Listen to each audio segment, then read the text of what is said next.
then they are, after 2 weeks quarantine in the government hotel in Shanghai, they're then moved for another 2 weeks to their hometown in another government quarantine hotel. So they have about 1 month of quarantine, and then they can go back to their house.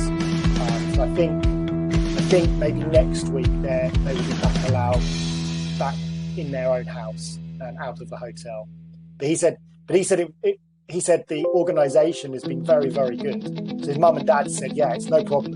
But he said, the hotel's really nice, and the process was pretty smooth for them. So that's one thing. But like you say, they're very, very good restrictions for people like that coming in. So they're safe, right? Yeah, they're safe. They're safe. They're just quarantining. So I'm sure they're pretty bored. Of course. Yeah. And the province. It's the ultimate non-executive board, which even if you went out into the market with a bucket full of cash, you wouldn't get as much value out of that as you get out of Vistage Group. At a very low quality. But you can't do anything. No, you can't. Yeah, exactly. Yeah, I think he said at the one hotel that we were at, so the food gets taken to their. He sits there and asks pertinent questions, very cutting questions at times, which is quite interesting. But he's very supportive. He's always there when you need. He makes a point of letting us all know we can call him when if we need some help. Get certain things to your room, but it all has to be checked, and it's all very closely controlled. And it's, of course, they say it's not. You don't have a full choice of things. You know what? Ucha returned to China from Tokyo last week. Yeah, right. Is he having to quarantine? He just complained to me over the last weekend about food at that hotel. Sorry, excuse me, can I interrupt? Yeah. I think we have to get ready to the live stream talk. We've got 8 minutes left. No, there's no judging. It's really about support, advice, and challenging each other. So if you want to be in a community with people like that, and Andy, I will just say a few words. Then I just introduce you to the live stream group. When I say welcome, Andy, then pick up. Perfect. All right. When do you want me to start? When do you want me to start sharing my screen? Do you want to do that now, or when you introduce? Aris, is it okay for Andy to share the PPT at this moment, or you want? I suggest after you finish introduce Andy will be better. Okay. Write something down which says, I will delegate half my task in the next 12 months to other people. And stop making excuses about it. You've got to move on. Yeah. Find yourselves focusing more on what works. Target what works. Work to your strengths. Give more praise. Encourage. It is your job to challenge the truth of the people inside your organization.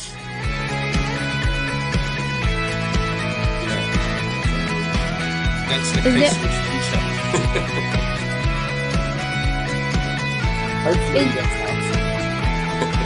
Is there construction noise still on in the office? Yes, noise is still on, but it's a little bit lower. Can you hear that? No, not at all. No? Okay, that's fine. Because I can feel. Well. Okay.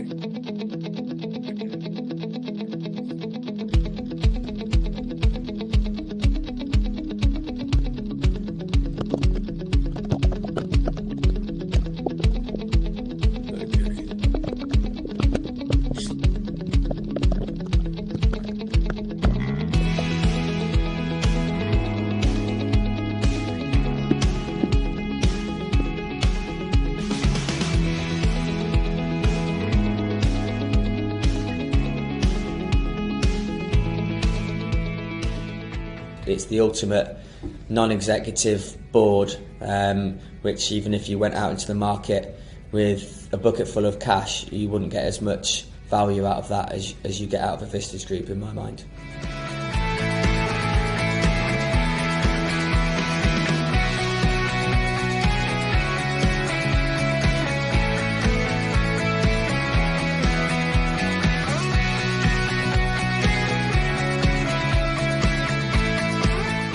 He sits there and asks pertinent questions, very cutting questions at times, which is quite interesting. But he's very supportive. He's always there when you need him. He makes a point of letting us all know we can call him no matter when. Do you have a few minutes? Help. Iris?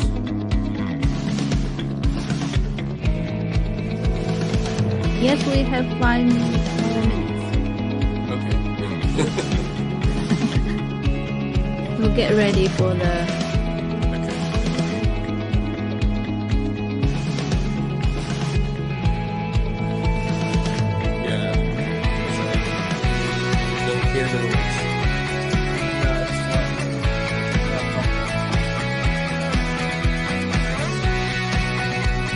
Only you can hear it, and the vibration. There's no judging. It's really about support, advice, and challenging each other. So if you want to be in a community with people like that, this is a good place to find them.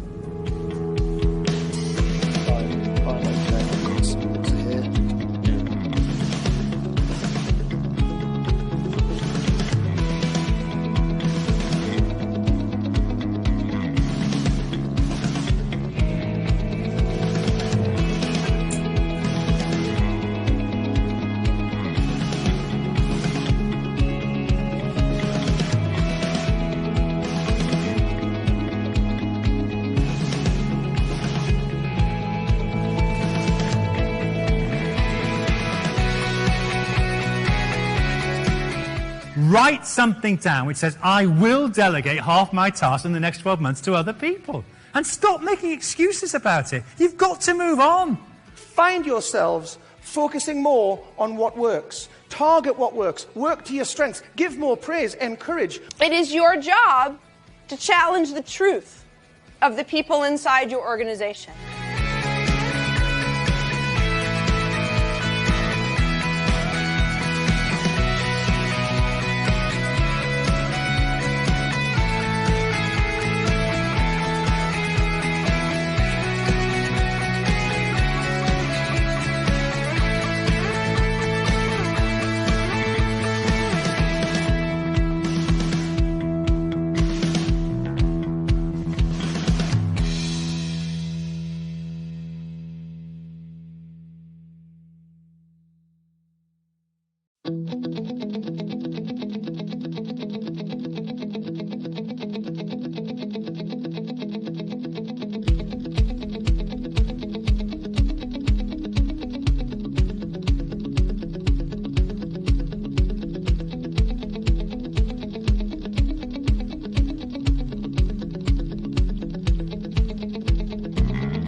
It's the ultimate non-executive board, which even if you went out into the market with a bucket full of cash, you wouldn't get as much value out of that as you get out of a Vistage group, in my mind.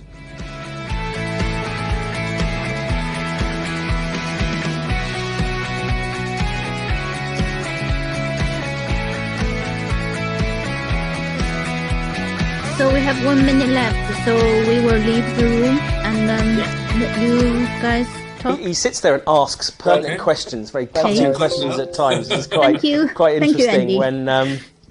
But he's very supportive. He's always there when you need him. He makes a point of letting us all know we can call him no matter when if we need some help.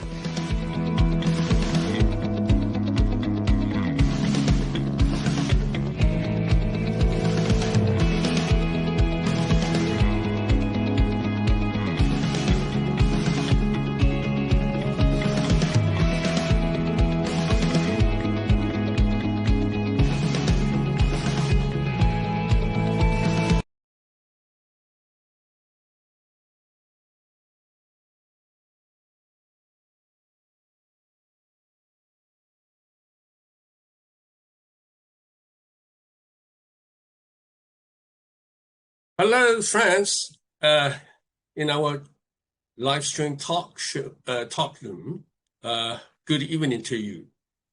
Today, I have a great honor to invite the Vice President of International Business Development, Mr. Andy Perkins of Vistage International, to be our guest speaker. He would like to share with us the Vistage CEO's 7 laws of leadership. Welcome, Andy. Thank you very much, Sheldon, and good evening to everybody joining the live webinar. And thank you, Sheldon, and the Vistage and Taplow team in China for inviting me to contribute to this live stream. It's an honor for me to be here and spend some time with you. Yeah, thank you, Andy. So well, I guess it's the first time you talk to a Chinese audience, right? A big Chinese audience. It is, Sheldon. Okay. So thank you. It's a great honor. Thank you. It's like Sheldon said, everybody. My name's Andy Perkins. I'm the VP of International Development for Vistage Worldwide. I help to support our global community around the world with our partners such as Sheldon. For those that may not know, Vistage is the world's largest executive coaching organisation. So we have over 24,000 business leaders that are part of our global community. Our mission is to improve the effectiveness and enhance the lives of CEOs, business owners and key executives, particularly in the small to medium enterprise brackets. We're extremely excited to be working with the team in China and continuing to bring this mission to business leaders here. So, as I said, I'd like to spend our time together this evening sharing some insights that we have gained to help guide the journey of a business leader. We call this the CEO 7 laws of leadership. So through these insights, we've identified these 7 laws. This has been developed for over 60 years of working with over 100,000 top performing business leaders. So as a leader, you're on a journey. It's a daily climb and a lifelong commitment that requires constant decision making. And it's the outcomes of those decisions that really define your success. So we have these 7 laws as the fundamental truths to help take your business and life to a whole level. So as we go through each of these laws or these truths, I will highlight a tip or an action that will help you to apply this thinking into your role as a leader, or indeed other people that you know as well as leaders. So we'll move on to the first law. First truth is protect your. We know that great excellence with commitment of ourselves. And challenging and requires hard work. Great leaders do look shortcuts for success. They push themselves and go further. Andy. Hello, Andy. The network doesn't over your side doesn't work very well, so maybe you can turn off the share the visual. Okay. Maybe you can just talk in order to get a better quality.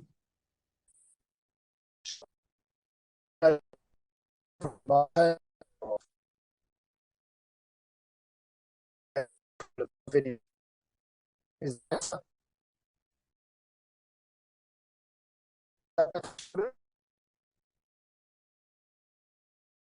Andy, can you turn off the screen sharing?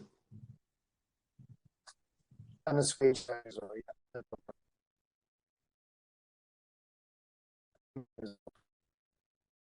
Or Iris will help you show the PPT from our end.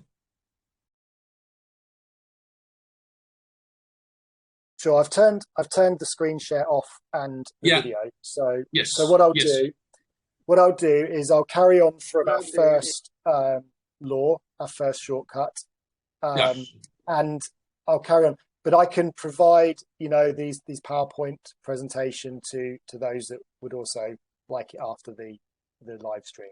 So if they contact you. Yeah. Okay. All right. So I'll carry on. Iris is going to help with the PPT. Okay. No problem. Okay. Go ahead. Yeah. Andy. Okay.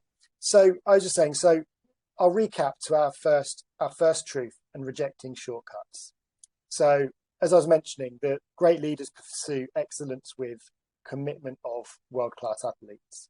So it's challenging, requires hard work, but great leaders don't look for shortcuts for success. So really the action point and the tip for this to help you on this journey and to reject maybe some shortcuts you might make are really to ask a couple of key questions. So the first question is to ask yourself is, what am I missing? So by that, I mean, you won't have the answer to everything. And if you think you do, then that will limit your creativity and innovation. So really be curious. So want to push yourself to learn more. Also, the second question is, where's the truth in feedback? So what I mean by that is ask for feedback on the things that you do, but reflect on what you hear. So from peers, from colleagues as well. So taking time to really understand and listen to what you hear about feedback on yourself as a leader, it'll allow you to move forward and grow more effectively. So the second truth, this is create the space you need to work on the business. So create space to work on the business. Operating in reaction mode often means you're working in the business rather than on the business. So your daily life is taking up reacting to tactics and tactical elements rather than thinking about strategy. So top performers regularly take time out of their business to reflect, acquire knowledge and focus on that strategy. So by doing this, you'll gain clarity and the perspective needed to face the daily challenges. So creating this space will allow you to make more thoughtful decisions. So the tip here and the things to consider for this second truth is 3 things to think about. Schedule 1 day a month for critical thinking. So turn off your phone, close down your emails, don't look at WeChat, and focus on your business. Second thing to think about, actually get out of the office. So, and away from where your place of work is. So many leaders think more clearly when they're outside. So go for a walk, a run, go to a museum, something that really clears your head. And the third element to that is really to read a book. So reading really helps to reduce the stress and inspire creativity, but don't limit that reading to business books. I think we all take in a lot of business books and business, writing, but think about, fiction. Things like that can inspire creativity as well. Iris, if you can move the slide on to our third truth. Thank you. So our next truth is challenge your thinking with fresh perspectives. So you don't have to go on the journey of leadership alone. So world-class leaders look for different perspectives from people they trust when faced with making important decisions. They seek other business leaders who have faced similar challenges in order to gain fresh perspectives and different points of view.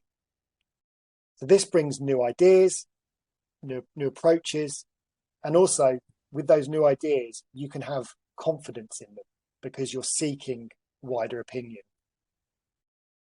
So a couple of things that you can do to help with this particular area.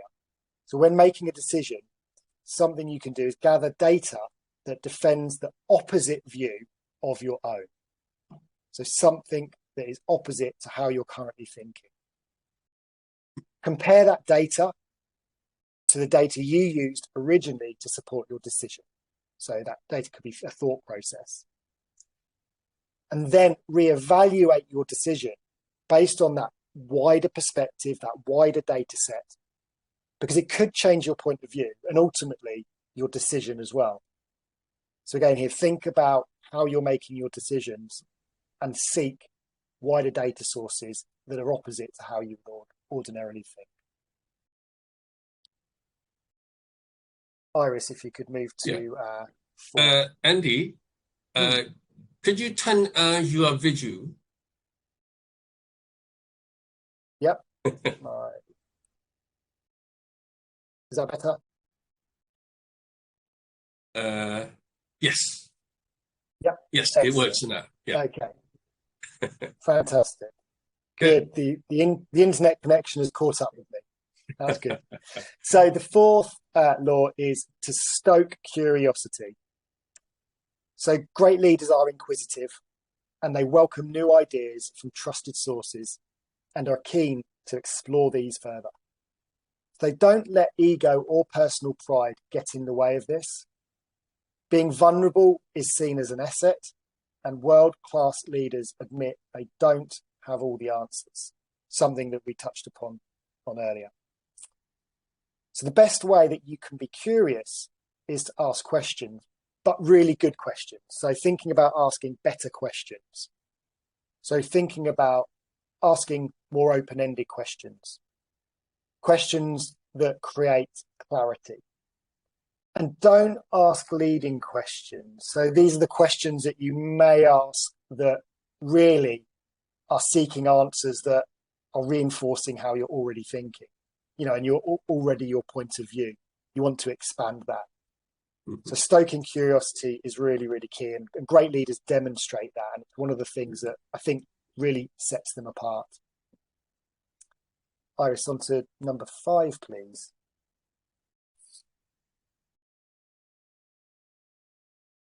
So applying discipline to decision making. So peak or top performers, world-class leaders are very, very disciplined. So they use a systematic process that takes into account their instincts, judgment based on experience and data, and also those wider perspectives. So we established that in Law 3 around broadening that perspective, broadening your thought process. So applying discipline helps you to make more accurate decisions quicker, but also more consistently. So it's a repeatable process. One way you can think about doing this is applying like a matrix process to help prioritize decisions. So think of the matrix as 4 boxes. So to set that up, think about how important or not a decision is, and also how urgent or not urgent a decision is. So if you think of the top sort of left-hand box, you've got decisions that are important and urgent. So these decisions really should be made straight away. So those that are not important but urgent, these should be delegated. Okay, so think about your colleagues, somebody that you trust as well that can deal with that decision, can make that decision for you. Okay. So important decisions that are not urgent but important, you should get to them. You need to get to them. Schedule a time for you to deal with them, but they're of lower priority than those that are important and urgent. And then the fourth box, the fourth area, so think of this as the bottom corner. These are the decisions that are not important and they're also not urgent, but typically when we're working in the business, not on it, these are actually some of the decisions that you end up spending time on. But the reality of them is because they're not important and not urgent, they waste time. So my tip there, just get rid of them. Just move them out. But you can only do those things with your prioritization as a leader if you are very disciplined about how you make those decisions and organize them. So take some time to think about those decisions coming up. Where do they fit in that matrix? Which box? Who could do them for you? What ones do you need to get to? It's really important. So our sixth law, our sixth truth, Iris, if you can move that slide on. So our sixth law, find a trusted guide. So successful leaders view a coach or a mentor as something pretty key to their leadership excellence. So they value somebody who challenges their assumptions and, importantly, holds them accountable as well. And that's quite critical, because as business leaders, especially in the small to medium enterprise area,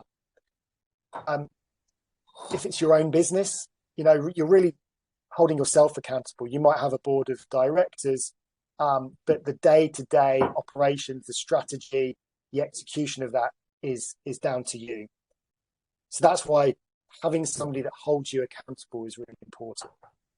So effective coaches and mentors also think of the CEO as a whole person, not just simply as a business leader. So it's not just the decisions they're making as a business leader, but the person behind that as well.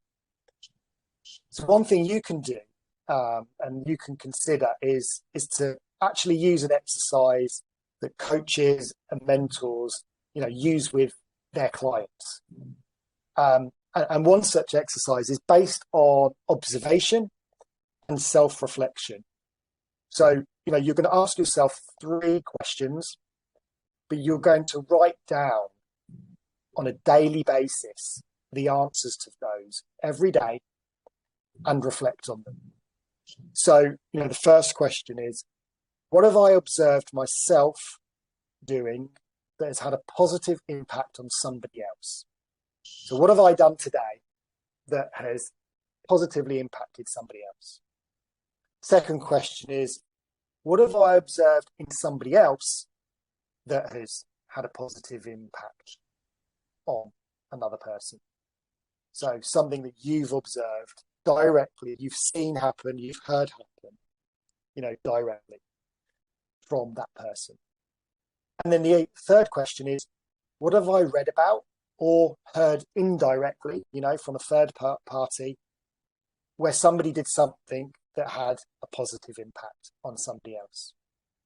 So leaders who see that there is something valuable and good to work towards are more likely to perform to their full potential. So asking those 3 questions about observations of yourself, observations of others, and observations you've heard about, which has had a positive impact, write them down daily. It almost becomes a daily journal, and then think through those and what do those mean to you?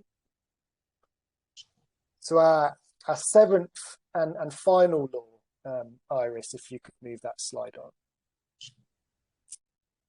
So this is really important. So this is, ascend by helping others. So, great leaders help others think through their challenges, help others on their journey. But importantly, this also helps that leader to fine-tune their own decision-making skills. Invariably when we're helping others, and helping others think through their challenges, there are things that you then take back into your own, working practice as well. So these high-integrity leaders also have a long-lasting legacy that also reaches many other people as well, because they're seen as that individual that are helping others on journeys too. And you can do that as well. Again, quite simply, so what you would do is you would help your peers to make sure they're spending their time solving for the right problems or challenges. So again, helping them think through the priorities, helping them think through, what it is that they should be working through. And then that comes down to questions. Ask the questions to them about the background of that particular challenge or issue. Why is it an issue? What are they trying to accomplish? What's the outcomes that they're trying to drive? Why does it even matter? Why is it important? What solutions have they tried? And also, where do they want help? Asking them if they need help for this as well. What's important about this when you're helping others is, don't make observations or suggestions to them. So let them go through the thought processes, let them clarify their thinking so they get to the true challenge or issue that they're trying to solve. Because, typically, the issue you think that you're trying to solve, really there's something underneath that. And you're trying to help others also to get to that root cause, get to that real deep issue. If you can move the slide. So you stated that leaders are in the business of making critical decisions. So the 7 laws that we've covered will help you transition from a good decision maker to a great one, and also help others move from being a good decision to a great one. But the key thing with everything like this, especially in the world of Vistage, is you have to take action. So it's all very well knowing and having a high level understanding of what these laws and truths are, but you've got to take action. So I'm going to recap on each law and sort of highlight the thing that you can apply that will help further guide you along your leadership journey. So the first one we talked about was rejecting shortcuts. So really, asking questions to reveal your blind spots, the unknowns that you have. Sometimes we may operate with what we call blinkers on. So, we might be very narrow in our thinking, and that leads us to look for a quick solution somewhere. Second one was to create space to work on your business. So scheduling 1 day a month for critical thinking. And really, that links to what we talked about the opportunities to give you to work on your business, not in it. Working in it, you're operating in reaction mode most of the time. So you need that space. To challenge your thinking with fresh perspectives, you need to widen that. So look for data that is the opposite of what you are thinking about and the decision you've made. And reevaluate. So use that wider data set. And when I talk about data sets and data, that could be someone else's opinion. It could be, digging into, facts and figures, but the opposite of how you've originally thought. It may change, it may change your perspective. It may change the actual decision you make. Stoke curiosity. Again, being curious. Leaders are incredibly curious. They'll ask a lot of questions. Sometimes others think, well, why are they asking me all these questions? Why are they pushing me on this? It's because they're trying, they're learning themselves and they want to help understand. So the way you can do this as leaders is actually asking better questions, open-ended, as we talked about, those that create clarity, not leading questions that, really just reinforce your own thinking. Iris, if you could go to the next slide. So our 5th law was applying discipline to decision making. And this is where we talked about that matrix model. How do you organize and how do you prioritize the decisions you make? Having a system, having a process to be able to do that is really important because, as I mentioned, we can find ourselves working on the non-urgent, non-important decisions, whereas actually, if we'd really thought about it, we can just get rid of those. I think that's a really, really key point. Our 6th law was to find a trusted guide. Great leaders, they view coaches and mentors as a really important part of their leadership journey and their leadership excellence. But the thing that you can do yourself is, like I say, write down, we call it journaling, observations on yourself, on the positive impact you've had on somebody that day, observation on somebody else, that they've had a positive impact on somebody, and those that you've read about, or heard about from a third party, and reflect on those. I think it's really important to find that time to reflect.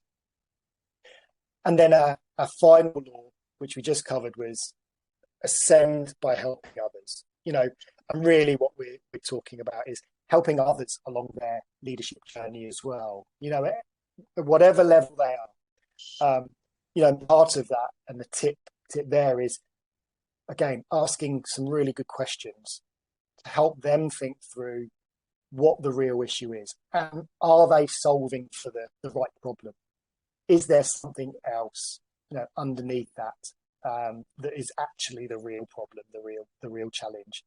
The really key point there is, not offering suggestions. You're not solving their problems for them. You want to help them go along that journey, because that makes them a better leader themselves.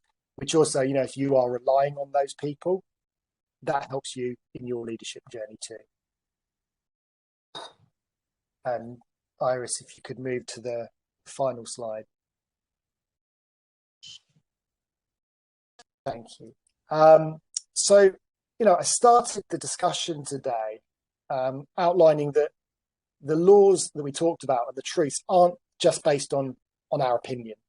So this comes from, our work with, over 100,000 CEOs and business leaders, 60 years of working with those individuals. And it's the things that we have observed from those leaders and what they apply, and through applying these things that we've talked about, those leaders consistently outperform the competition. So, if we think about Vistage, our Vistage members, where they're applying these things, are outperforming, around 2.2 times than their competitors. So with that, I'd just like to say thank you for listening through those 7 laws. Hopefully, you've taken a couple of things that you can apply yourself and think about, and maybe it sparks some of your own thoughts. And Sheldon, now I'd love to take some questions, answer any other thoughts as well. So I'm over to you, Sheldon, to ask any questions you want. Okay. Thank you very much, Andy, for sharing this 7 laws of leadership. I'm quite impressed with you presenting leadership as journey, because we know that in this world there are many leadership scholars and practitioners, right? Mm-hmm. And they may have various leadership theories or their business or leadership models, right? And the Vistage characterizes the leadership practices journey, which is very interesting, right? Before going to the question and answer part, Andy, I would like you to elaborate a little bit more, because the number 7, right, law, because a lot of business leaders in China, they face the tough challenges, right? They are busy, day in, day out. A lot of people would complain that I don't have enough time to care for, other, guys' problems. I just don't have enough time on my problem solving. Well, and in terms of your number 7 law, and helping others is part of the journey, and certainly there are many cases, right? Because the 7 laws of leadership are based on more than 100,000 business leaders, their experiences, their journeys, right? And can you share a little bit more about the number 7? How why we say helping others is part of the journey? Yeah, absolutely. And to your point about leaders in China sort of not even having enough time for their own for their own life. Because working life balance has been extremely difficult, issue in China. Yeah, absolutely. And we hear this all over the world. So it's not not a unique piece of feedback that we hear. But I think the key thing around number 7 is that we believe that a leader really doesn't become a leader themselves on their own. Okay. And you have to try and make that time to help others, because ultimately those other people in your organization are going to be helping you to become a better leader. If we're thinking about the decisions that we're making, and actually spending time helping others to develop their own thinking helps them become more effective, helps them to become more efficient, which actually should mean that you then get more time back, because perhaps those things that you were dealing with, the decisions you were making, actually you've developed people yourself as a leader to take that responsibility themselves. Now, absolutely, I totally understand that there is a challenge in getting to that position, right? So there's a challenge from where you are today, that you don't have any time for anything, getting to spending time with individuals. But it's it's really, really worthwhile, and that's what we hear a lot of, that helping others will help you on your own journey, help you get to the summit, if you like, of where you want to go, because they suddenly start helping you to be more effective because they're more effective. Okay, thank you, Andy. Now we move to the question and answer part. Our team has collected kind of 10 questions in advance. Some of them look very interesting. Okay, and I would like to discuss with you about some of those questions, and to get your perspective on those questions.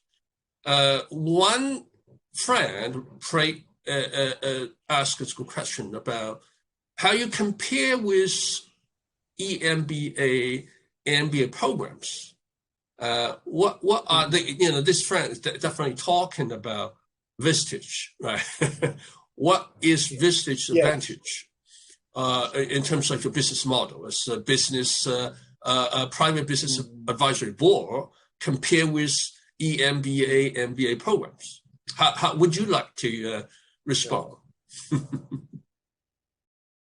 Yeah, no, great question. So I think that the key difference, we don't see them as direct competitors. But what I'd say, if you're thinking about the differences, is that within Vistage, within a private advisory board, what we're doing is we're working through that leader's critical decisions. Okay, so every time the group meets in a private advisory board, every time they have a one-to-one, with their chair, with their coach, it's all about helping them to make a real life decision.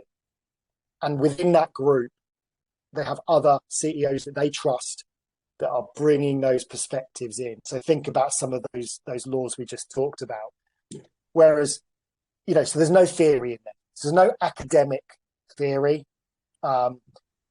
Yes, many of our members are kind of MBA, educated and gone through that process, because there's a place for that academic study and there's a place for that theory. But on their ongoing journey, as I sort of said, it really is an ongoing commitment, this leadership journey. And the commitment is also to help you move forward in those decisions in real life. So, and it's all in the moment. So that's the key difference. Theory academic has a place, but this is real life, practical application of things that a leader has to make their decision on. Does that answer your question, Sheldon? Yeah, very, very good. You're talking again about leadership journeys, right? And you're talking about a group of business leaders working together, right? Moving on the leadership journey. That's your point. Yeah. Right. That's the major absolutely feature of the Vistage model. Okay. Yeah. Absolutely. Yeah. And then another friend has the question as for what are the most effective innovations that Vistage has introduced into China. You talk about the different points, the advantages of Vistage leadership journey. Now, how you perceive the innovation part? Mm-hmm.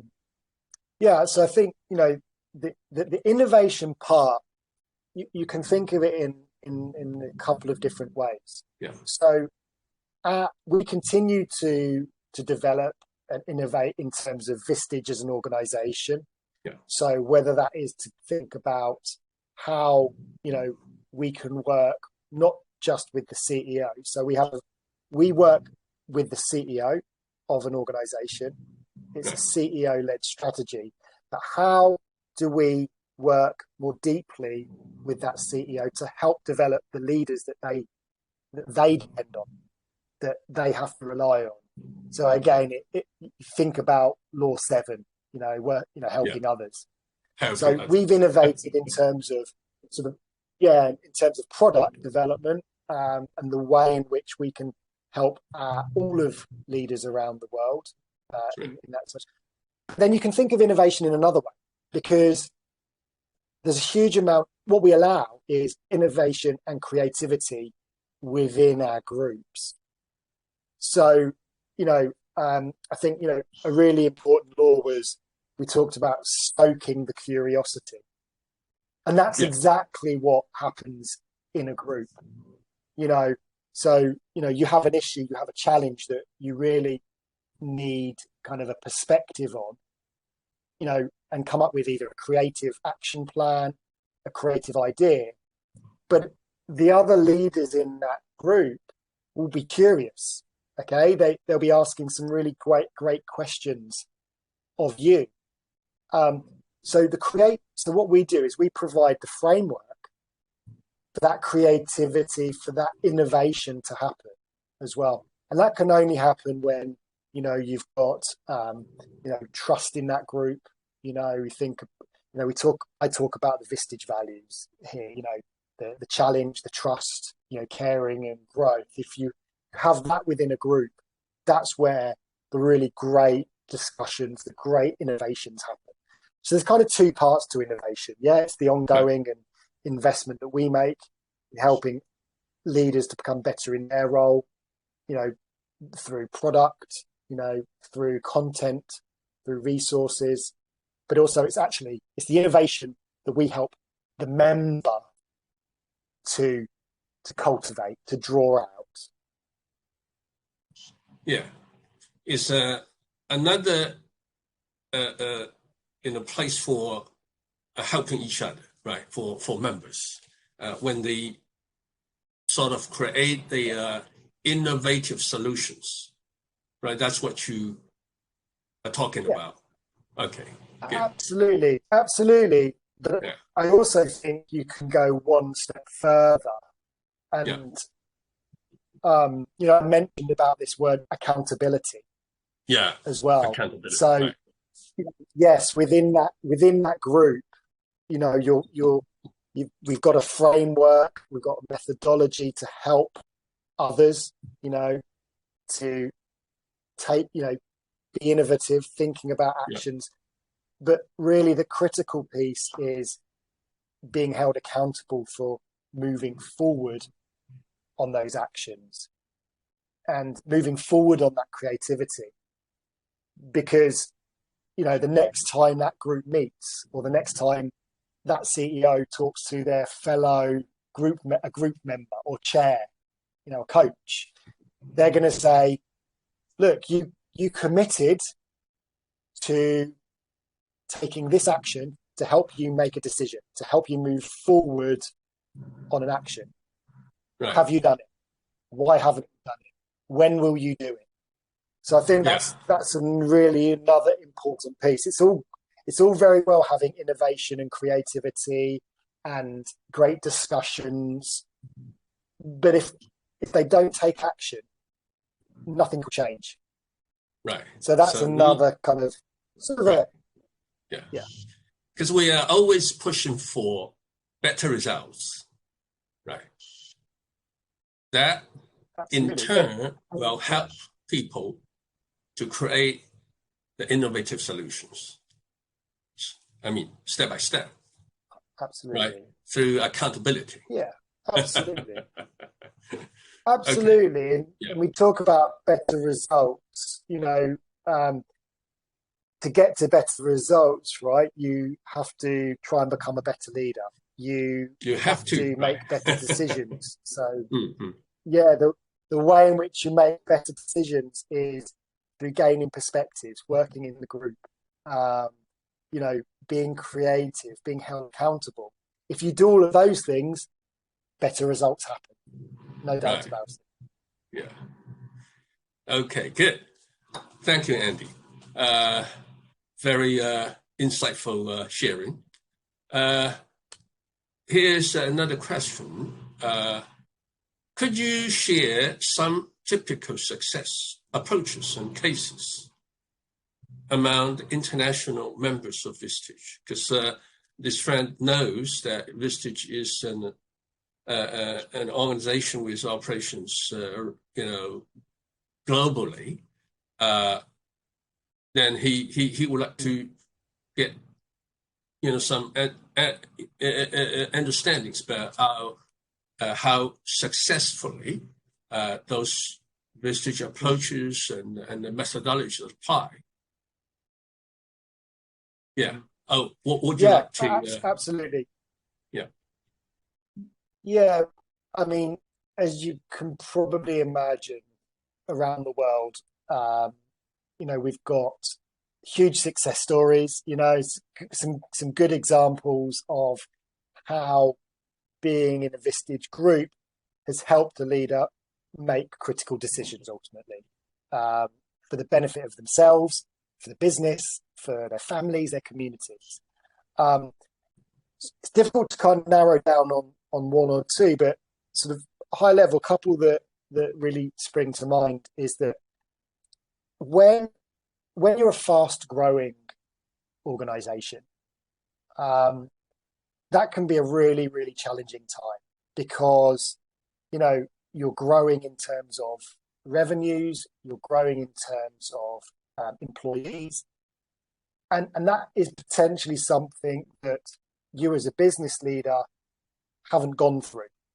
And challenges become really, really apparent. I was talking to a member of ours in Germany, maybe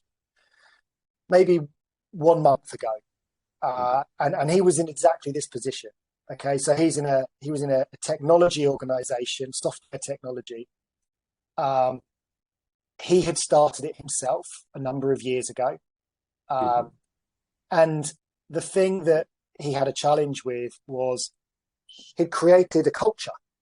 So he'd created a culture and a way of working, systems were in place, processes. But in the last 2 years, they're growing rapidly. They've gone from 30 employees to 60 to 100 to 150. Wow. And what's happened, or what had happened before he joined Vistage, was he was still trying to operate that business with the same mindset and the same systems that he had done when he had 30 people. Okay. Organic growth. What Vistage has allowed him to do. Organic growth, absolutely. Yeah. Organic growth. What Vistage had done had allowed him that day, that time out of his business, to really think through, okay, so how are we now going to get, what are the challenges we face in getting to, another 25% growth in revenue, that sort of thing. And through the questioning of the group, he hadn't really even realized that the things he was working in, the processes and the systems, just weren't up to the capability of what was required. Again, he didn't have that. He wouldn't have known that without taking that day out. Because again, it came down to this. He was always in reaction mode. He was always working in the business. He was always making the decisions which were not important and not urgent. Again, that matrix. That's a fairly typical type of case. There are others as well, because we have members that are on, of course, are on this leadership journey, that they're getting to a point with their business that they own where they may be getting ready to sell. Sell themselves, sell the business themselves. So seeking, if it's a, investment or private equity organization to acquire the business, if it's seeking, those individuals that would want to acquire the business, what we've seen is through those discussions in the group, members actually maximize the valuation of their company. Oh, because there's things, again, if you're in the business a lot, you have, you're really focused on one area. Sometimes, you're not asking the questions that maybe potential investors would be asking. However, the group would be. So we've definitely seen that. We've got examples where members of Vistage really attribute the high valuation they've got on their business and were successful in selling it because of the group, because of the process of Vistage. So again, that's another success story. I'll give you one other, which is quite an interesting one, and is quite topical, I would say. That when we saw the pandemic hit all around the world, there was organisations that were thriving because of they were in the pharmaceutical business, the healthcare, manufacturing, respiratory, more business opportunities, that sort of thing. Yeah, more business opportunities. But equally, there were the Vistage members, which were in a terrible situation because they were in leisure, tourism, everything that was shut down. A success that has really come out of this is members worked and helped each other to both become successful. So a great example of that was, pharmaceutical, medical manufacturer, super busy, business was booming, but they didn't have the capacity to meet that demand. So they were and you never want to get into this scenario, but they were turning business away, right? They were saying, no, the business is there, but we can't cope. Too much. One of their fellow, yeah, too much. One of their fellow members, they weren't in a competing business. They were in a completely separate type of business, but were in the manufacturing industry. Well, they said, well, our business is really struggling. We have all of this excess capacity. We have storage capacity. We have people that are not doing anything. We're losing revenue. So those two businesses come together. Oh, so shared business. Thriving, shared business. Suddenly, this thriving business in the medical industry can now capitalize on the wider opportunity because they now have the use of extra space, extra people. And both organizations thrive, I would say, not survive, but this business survives and now thrives. That was something we saw a lot of. We work a lot with our online networks. So we have global online networks, different industries, different regions. And some of the discussions that were going on there were around, again, we think about pandemic, logistics, trying to get, the PPE, the protective equipment, the clothing for hospitals all around the world. There was a real challenge in manufacturers trying to get that equipment into countries. It was a logistics challenge. It was all of these things. So they needed local logistics organizations to help with that, those that know the market. So we saw members coming together. It could be that it was a fantastic manufacturing organization in China producing PPE, face masks.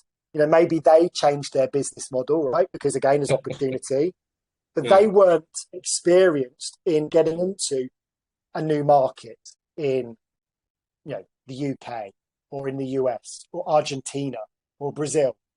They needed somebody locally. And Vistage, there was Vistage members in those businesses, in that supply chain industry, in that logistics, that opened those doors for them. So these are these, we have direct success stories and we have indirect success stories. And I use those couple of examples. Hopefully that helps a little bit. Yeah. These are very good examples, especially the second one you mentioned, that actually two members, they found themselves synergy, right? So 1 + 1 equals more than 2. Right? You're quite right. You're quite right. Right. Okay, good. Then Andy, another, there are some questions, more questions. Another interesting question is, in the course of, because you mentioned about the members' synergy, some advantages of creative solutions. And another question is that in the course of your going global, does Vistage or has Vistage ever run into any kind of typical difficulties, such as, for example, cultural conflicts in terms of members accepting private business advisory board model in the Vistage model? Yeah. You can think of any kind of scenario to respond. Sure. Yeah, absolutely. So I think the first thing to set context to this is, so at Vistage, we very much think globally. So we think globally, but we act locally. And that's really key. So what I mean by what I mean by that is, if you were to look at a Vistage group meeting in Malaysia, in Australia, in Peru, in China, you would recognize the core concept and the core methodology.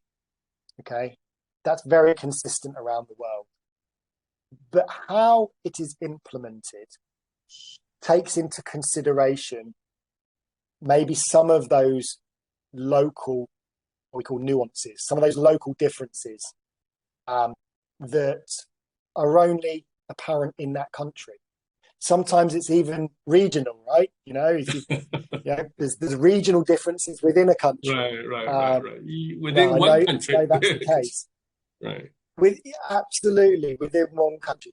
So, and actually that is why we, partner locally with organisations to bring Vistage to the market, because people like yourself, Sheldon, you have the local knowledge, the local experience. You know the cultural differences in the way in which maybe a US member might talk to one another versus how a member or a chair in China may talk to one another. Right. And that's different. But that's why we use local experts, enabling those local experts to bridge that gap. So that's what I mean by thinking globally but acting local. So I would say that the country specific cultural differences, yes, there are, but that is why we use experts in that country that understand it. What we do see is not necessarily cultural differences in countries. We actually see, if you like, I suppose you could use the word culture, but maybe personality or professional differences within members or potential members.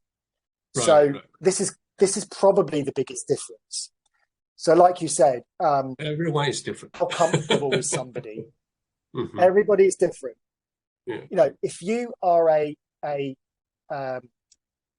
business leader, and you have a big ego, right? You think you know all the answers. These people are everywhere around the world. Right. You've met them, I've met them. They're always right. That sort of thing. And they're not willing to be challenged on their thinking. Those sorts of things are the biggest difference in why you would be successful as a member and why you wouldn't in Vistage. So it's actually more to do with the personal differences. And we have this phrase, is that Vistage isn't for everybody, and everybody isn't for Vistage. Because if you're not willing to be challenged as a business leader, if you think you have all the answers, if you're not willing to challenge other people in a what we call a kind of caring way, in a way that is really all about the other member. In the leadership, absolutely. If trust is a big point. Now look, trust doesn't happen overnight, and a bond within a group doesn't happen overnight. That has to be worked with. Right. It takes years, but that's where our excellent chairs and coaches come into it, because they have a way of doing that in their group meetings, in the discussions that they have. And you get to that position. And then once you get to that position, it's kind of a bit like the arrow in my background, right? So you get to that position, and then you have that bond, trust, and that accelerates. But again, individually, everybody's different. So not everybody is going to benefit in the same way because they're different. It's less about the culture because of our model. It's more about leadership differences. Yeah. Excellent. Thank you, Andy. Because some questions, some people, some friends are very curious about Vistage, so that's why some questions about Vistage. Well, one more. What are the common features of an excellent Vistage chair? Well, you know many Vistage chairs, right? And you know chairs in many countries, right? Maybe you are in the position to answer this type of question. You're right. I speak to many chairs around the world. I meet them not so much face to face at the moment, but virtually a lot at events, at meetings, in training. And some of those elements that are consistent are really in some of the laws we talked about.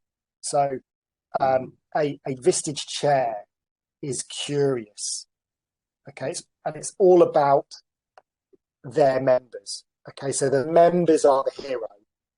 The chair is curious about those members and has a way in which they can ask great questions to uncover the real issues, using the group dynamic as well. So I think that is one thing. I think thinking about the values I mentioned as well, being trustworthy, having integrity, they care deeply about leadership as a whole and the local leadership community. They're willing to be challenged themselves as well, again, because they're on a journey. We say lifelong learners.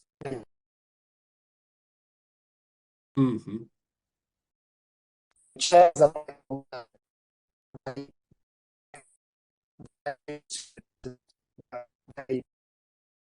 with their fellow members, their fellow chairs and members as well, and they have that growth mindset, so they're very growth minded, absolutely. So we talk about growth minded for members, so if you're growth minded as a member, all of these elements, always learning, absolutely. And like I said, I think the other thing is that they're quite humble in my experience as well. So again, it's all about, again, think about that seventh law, helping others, growing by helping others. That's probably a really key component of a chair. And when you, like members, chairs are all very, very different from all different backgrounds, but they're very open to that. Okay, they're very open. And when you talk to lots of different chairs, it really, the thing that ties them together is this curiosity, wanting to help others, their experience as well.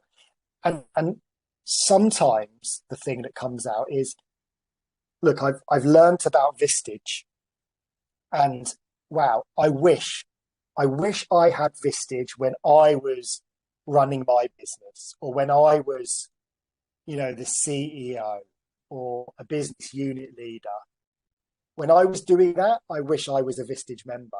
So I want to be able to give that opportunity to others, the opportunity I didn't have, because it's so impactful. So that's really some of the key things that, characteristics, I would say, chairs share. Okay.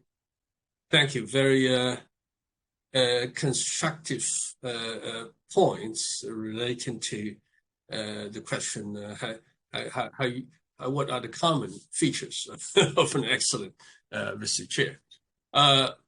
Andy, I noticed that you haven't drank any water yet, because I have kept drinking water from time to time.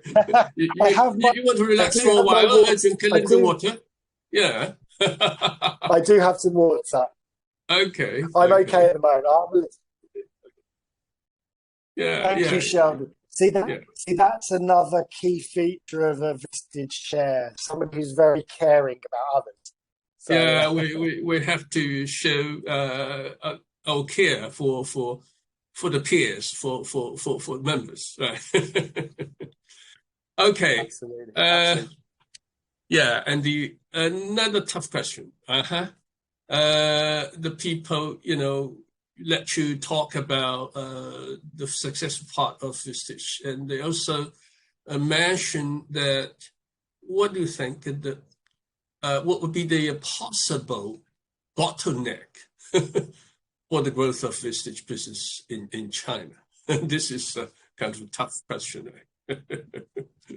Yeah, it is a tough question. Yeah, so respond. Yeah. Yeah, absolutely. So,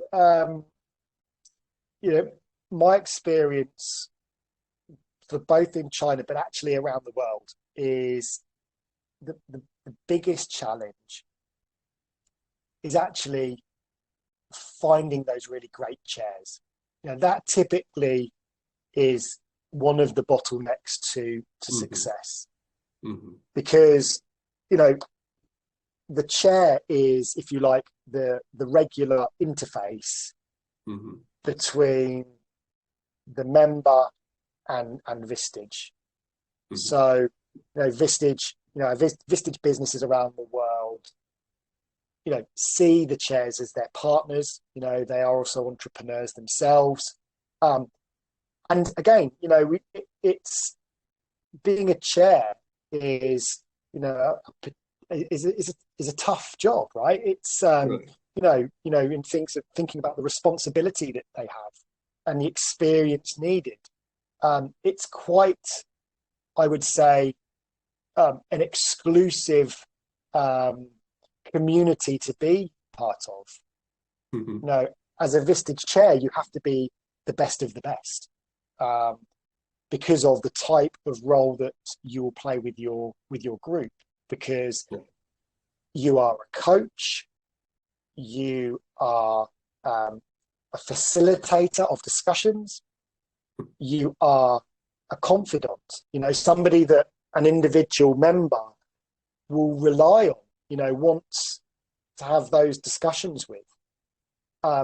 It's almost like a chair is almost like a director of a movie, with some of the elements. And so I'd say the bottleneck is and the challenge is always around really, getting to know the chairs, getting really, really high quality chairs to then work with and enable them to build groups. Because, we know CEOs, business owners, business leaders, they're out there. Of course they are. Lots of them don't know about the way in which we unlock that is also working with our chairs. And it's that element that I think is the most critical, or one of the most critical parts. Yes. I'm completely in agreement with your point. Given I myself is a chair, I feel the toughness every day. You can talk from experience. You can talk from experience, but it's a hugely rewarding. It's a hugely rewarding. Of course, it's as you said, it's a lifelong career. It's it's another type of leadership journey. Okay. It is. It's your next step on that leadership journey. Yeah. Okay. Enough about the Vistage. Some tough questions. Then we move to leadership part again, right? Because the people, still some of them still want to know more about the leadership part. One question: the friend asks, as a CEO, leadership development organization, he actually referred to Vistage, with nearly 800,000 members. Actually, I don't know why, where this gentleman or lady has got this number. I understand it's cumulative, 100,000 plus, right? Business leaders, cumulatively. Yeah, it'd be that, I guess. Yeah. Then his question, is what traits do you think will determine a person's potential to become a successful CEO? Well, this friend is talking about, becoming a successful CEO. I think he probably is the high-ranking position. Yeah, it's a great question because, like we've sort of said, everybody's different. Yeah. Every leader is different, but of course there are some common themes, and it goes back to the sort of phrase I used earlier around the Vistage element. Not everybody is for Vistage, and Vistage isn't for everybody. But if we talk about common traits we see in CEOs, I think successful CEOs have high integrity. So they're very clear. They're very goal orientated, but they don't try and do anything that jeopardizes that end goal. So we mentioned earlier about shortcuts, looking for quick wins, at the detriment of others. So this is what I mean by sort of some of those high integrity pieces as well. I think also that I've got a quote here which is interesting, and so this is by a Vistage chair actually. So he says, "I firmly believe that no one gets to the top on their own. CEOs get there because someone else took an interest in helping them. So it's their previous experiences as they make that journey to become a CEO." I think that is really, really important. I also think that a common, mentioned it a little bit earlier, this growth mindedness, growth mindset. Growth mindset. Not just growth, not just growth in terms of their business performance, let's say, but growth in their personal development, growth in others, and of course growth in their business. I think successful CEOs have that growth mindset for sure, and that's really, really important as well. And I would also say this is probably one of my sort of favorite characteristics, or what I see a lot of. I would say I see this very, very regularly. Again, it's this questioning. Okay, it's this the CEO's ability to want to ask questions because they're interested, because they want to understand things. And again, I've got another quote. So this is by an author called Adam Bryant.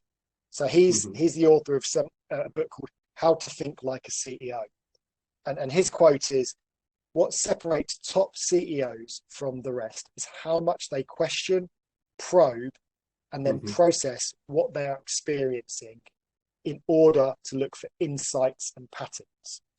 So it takes questioning one step further. So it's not just asking questions, but it's also processing the answers, reflecting on what they hear, reflecting on what they experience, and then looking for the trends, for the insights. And that also demonstrates another key thing about, I would say, successful CEOs is it's not all about them. So they don't have a big ego.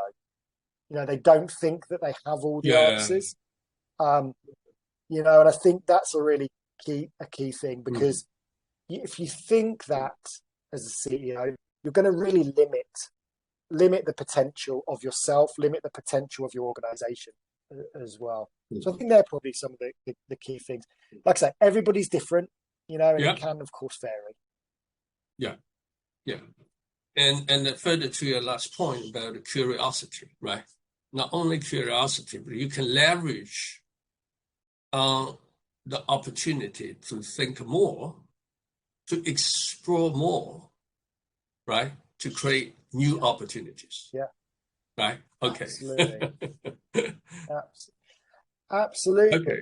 And if you think about some of the successes that we talked about earlier, about where organizations have come together, businesses have come together, one CEO is helping another CEO. That all comes about because people are, a CEO asked a question. They've been asked questions. They're asking questions of others, and that's where opportunity comes from. Right. Okay, so curiosity creates more opportunity, right? And the people are capable of leveraging on the opportunities. Then you can create more value. Okay, thank you, Andy. Absolutely. Yeah. One more question about leadership. My friend asks, what are the key points of leadership development path for small and medium-sized business owners and the CEOs? How does Vistage approach, helping them? Okay, so you already mentioned some of the approaches. Maybe you can further elaborate a little bit more. Yeah, so I think the key thing with small to medium sized businesses and why Vistage exists is because typically in that size of business, they have a very different structure to large, very, very, very, very large organizations. The CEOs of these organizations often don't have anywhere to turn to have their thinking tested. They don't really have anywhere when they're coming to make a key decision. They don't have anywhere where they can really ask and be challenged. So if we often ask this question to leaders in the small to medium businesses. So, think about the last big decision that you made related to your business. How did you go about that process? Who did you ask for perspectives? How do you know, or how confident are you, or were you in making that decision? And quite often people will say things like, well, I have a board of directors, or I have a close friendship network or a business network, and those sorts of things. But all of those people are, they're not directly interested, they don't have the experience, but they're not directly interested in you as a leader as such. It's more about, they're thinking it from the business only. Other people say, well, I spoke to my wife or my husband, about that decision because it's my business. I'm running the show. Okay. I don't have anywhere to, so that's why really Vistage exists, because there is that particular part of the market when faced with big decisions and critical decisions, don't have anywhere to have their thinking tested, not in a way that considers the whole person, so the business leader and the person as an individual, and is focused on that entirely. So that's the key thing. And that's really why Vistage exists, to provide that opportunity, and because they don't have that structure in place in a small to medium business. Okay, thank you, Andy. Interesting. People, when people talking about leadership, right, they always answer these questions. One more question about leadership is a friend mentioned that Marshall Goldsmith, he's a U.S. Globally famous leadership guru, right? Once said, what you got here won't get you there. It's actually, this is title of a book. it's one of the best sellers in leadership field, right? This friend, would like you to comment on this point from your perspective. How successful leaders could sustain further success? Any suggestions? Absolutely. It's it's a very famous quote. It's what got you here today won't get you there tomorrow. And that is all around. It's a bit like doing the same things over and over again, but expecting a different outcome. It's that kind of thinking, and and that's how you change that.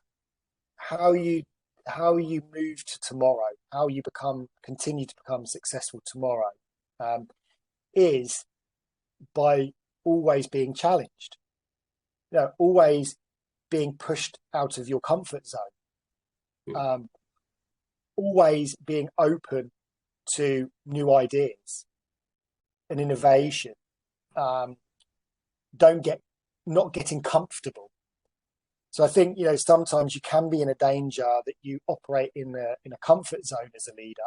So, things are going okay, doing pretty well. I feel happy, but things can change quickly, right? Really quickly, and we know that's the case in the last year and a half.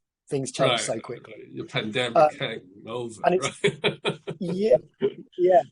And it's those leaders that already have that approach to business about always being challenged, always thinking about what's next, asking those questions, thinking about those challenges, and being very open to the different perspectives.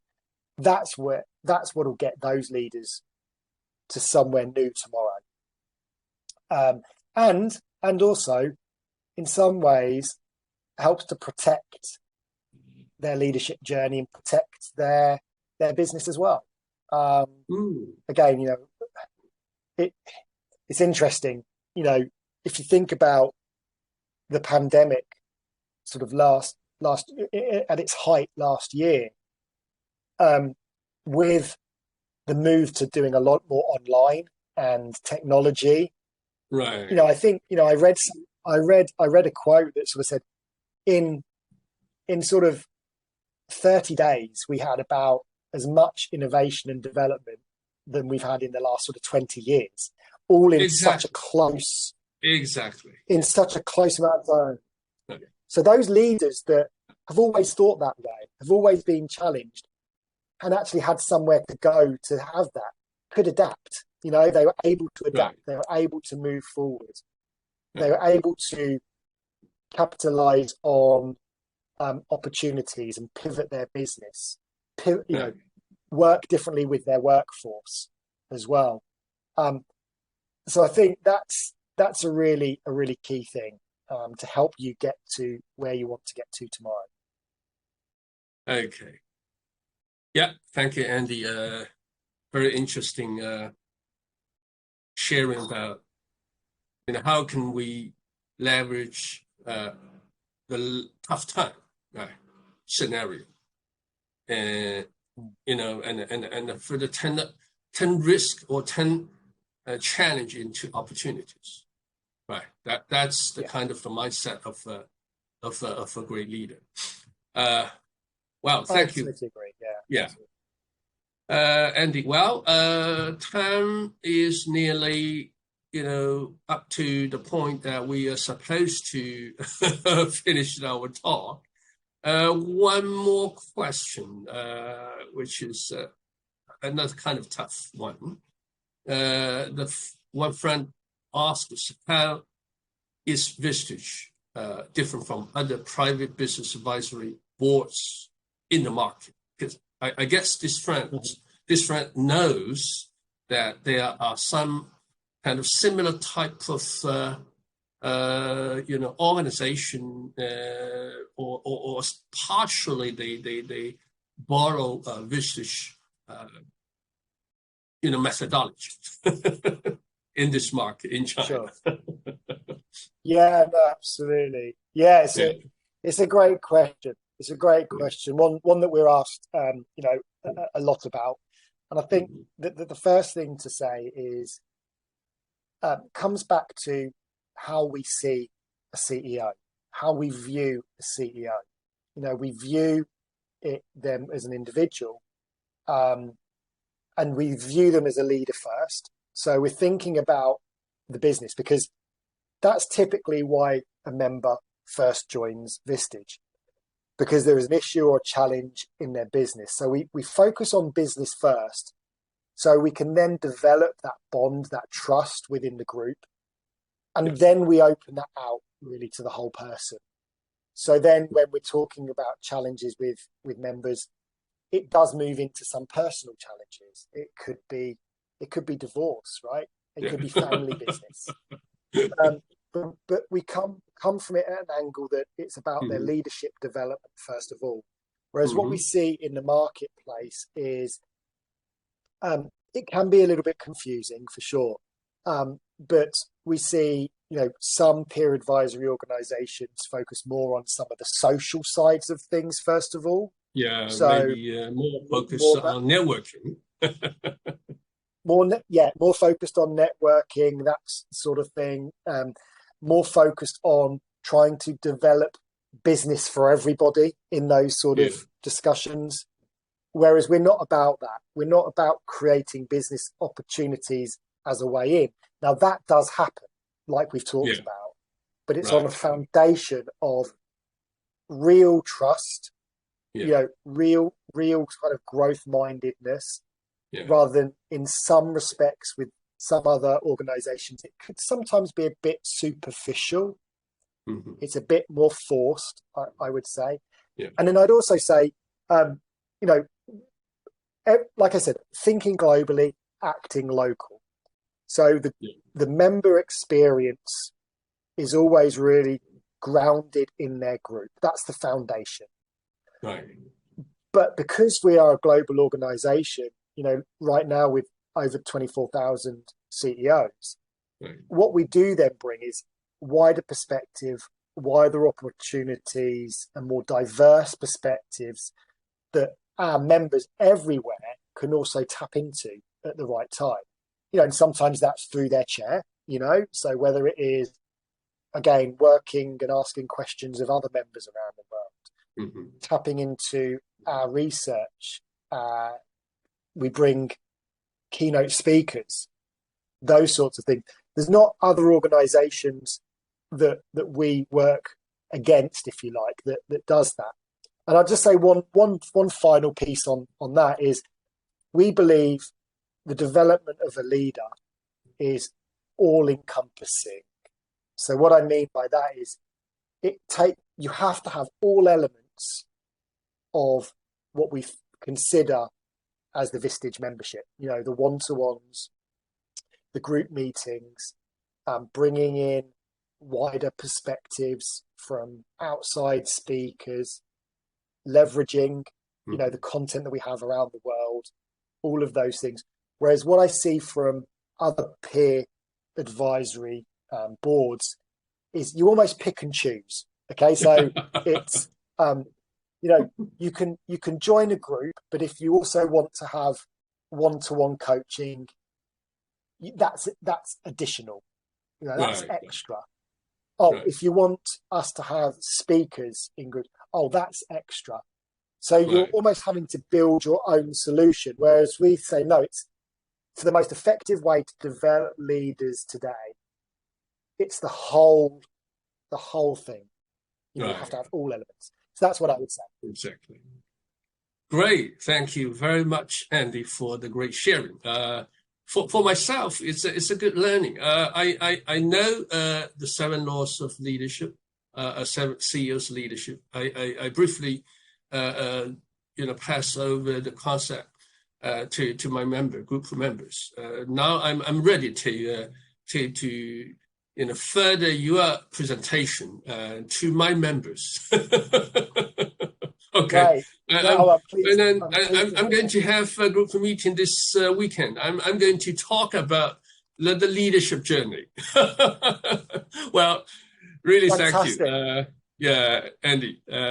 Well, I know that you have spent a fair amount of time preparing this presentation. Thanks again, Andy, for you presenting your introduction, the 7 CEOs law to the audience here in China. You are based in London, in UK, and I know that well, you have taken your valuable time for us. We in China, for us to share your wonderful. The 7 laws of CEO's leadership. And thank you again, Andy. I appreciate it. Again, I want to thank our audience, our friends in the live stream talk room. And I really appreciate your participation and some wonderful questions. And also my thanks go to our team. They have spent quite a lot of time helping making this happen. Thank you all. Well, Andy, good afternoon to you in London, and a good night to our audience and our team. Thank you all. We'll see you next time. Bye bye. Thank you very much. Bye bye. Thank you. Thank you, everybody. Yeah. Bye.